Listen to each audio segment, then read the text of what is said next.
in both the athlete's mind and the academic field dedicated to studying it. There exists a set of beliefs about how psychological processes affect performance. When explicitly stated, these beliefs form a logical system of premises and conclusions that shape athletes' perceptions of their performance. The traditional field of sports psychology has its own specific assumptions regarding which psychological processes influence athletic performance and which techniques, training methods, and practices athletes should utilize to enhance their abilities. However, these foundational assumptions, long held by traditional sports psychology and internalized by many athletes, no longer fully represent the contemporary ethos of the field. Indeed, many now argue that these traditional approaches might inadvertently lead athletes toward increased anxiety, heightened self-focused attention, and ultimately poorer performance outcomes. Over the past 15 years, sports psychology has undergone a significant paradigm shift, with many practitioners now embracing what are known as mindfulness and acceptance approaches. This video is titled Acceptance as a Philosophy precisely because it examines the relationship between sports psychology's evolving assumptions and the beliefs athletes internalize. Simply put, if athletes' personal beliefs mirror those of a potentially flawed traditional approach, might they also experience the very performance issues that approach perpetuates? This video aims to clearly outline the philosophical differences separating traditional from third wave, or acceptance-based approaches to sports psychology, and to explain why this shift has emerged. Traditional sports psychology, broadly referred to as psychological skills training, focuses explicitly on changing the negative elements of athletes' internal experiences, including their thoughts, emotions, and physical sensations. This approach is grounded on the assumption that negative experiences, such as anxiety, directly hinder optimal performance. Thus, just as one would correct poor forehand technique, traditional methods aim to change these negative internal experiences. For instance, athletes might employ relaxation techniques or positive self-talk to lower anxiety or increase confidence. This change strategy aligns closely with the intuitive beliefs many athletes hold. When negative experiences such as anxiety arise during competition, they are viewed as inherently performance-limiting, prompting athletes to look to psychology for techniques to transform these experiences into an optimal form, such as the correct zone of anxiety and arousal. Consider the example of a tennis match. As the match progresses, emotions and thoughts naturally arise. Perhaps anxiety surges when serving to close out a set. A traditional approach would suggest using techniques to reduce or eliminate this anxiety. Why abandon the traditional approach? Two main reasons, one theoretical and the other empirical, have initiated what has been described as a paradigm shift in sports psychology.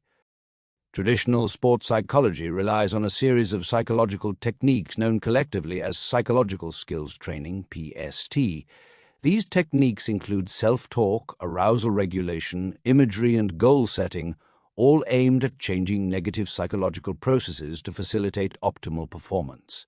However, when subjected to rigorous evaluation under the gold standard of psychological testing, the randomized controlled trial, PST methods have shown limited success in improving the actual performance of competitive athletes.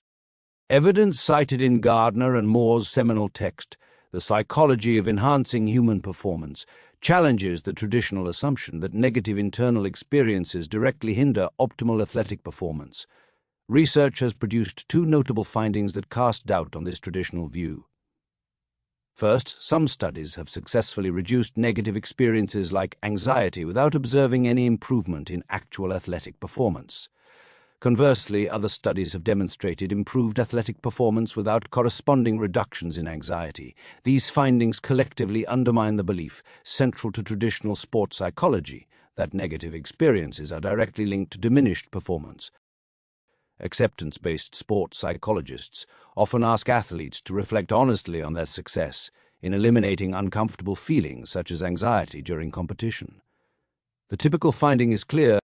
Attempts to actively control anxiety frequently fail and may even amplify the very feelings athletes seek to suppress.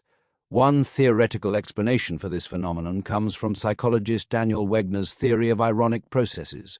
Wegner observed a paradoxical effect. Deliberate efforts to avoid certain thoughts often cause these unwanted thoughts to become more prominent. His famous example was that when someone attempts to not think of a pink elephant, often cause thoughts of pink elephants to permeate their conscious and subconscious mind. Likewise, when athletes intentionally try to suppress anxiety or self-doubt, these emotions may become even stronger and more intrusive. This ironic effect may also contribute to common mistakes in sport, such as a golfer inadvertently hitting the ball precisely into the hazard they were trying hardest to avoid.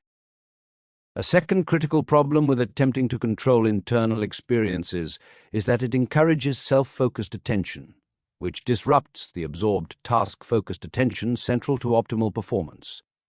Ideally, athletes should remain fully present during competition, directing their attention outward toward the task itself. When athletes engage in efforts to monitor and alter their internal states, they activate cognitive processes that shift their attention inward, placing the self at the center of their awareness. This inward shift breaks the seamless mind-body integration that characterizes peak performance. This leads the logic of the traditional approach into an apparent dead end. Consider the athlete who intuitively adopts this reasoning. Suppose they begin experiencing a level of anxiety they believe sits above their threshold for optimal performance.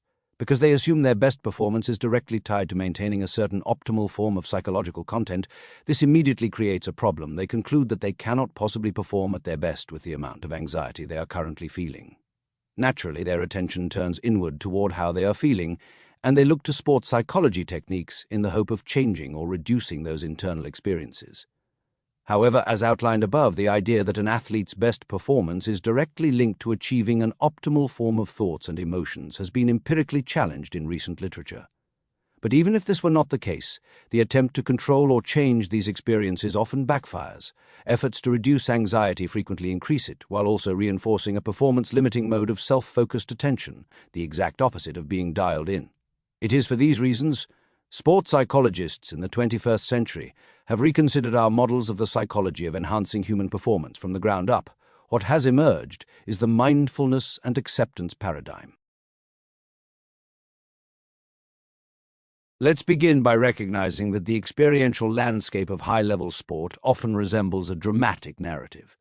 Competing at a competitive level inevitably involves navigating a roller coaster of highs and lows, successes and failures, intense moments of discomfort, and the myriad of emotional experiences accompanying them. Such experiences are structural realities of elite competition. Therefore, performance contexts naturally include what we might label uncomfortable or negative experiences.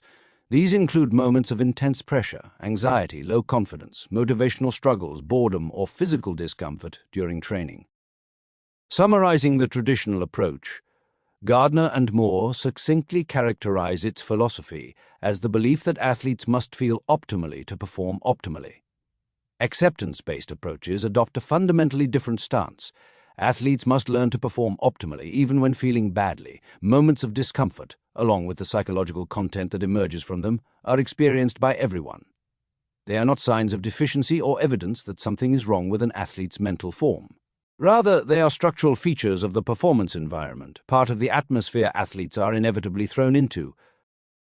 Within the acceptance paradigm, these experiences are not, nor should they be, focused on as something within an athlete's control, yet they still matter because of a psychological process known as experiential avoidance.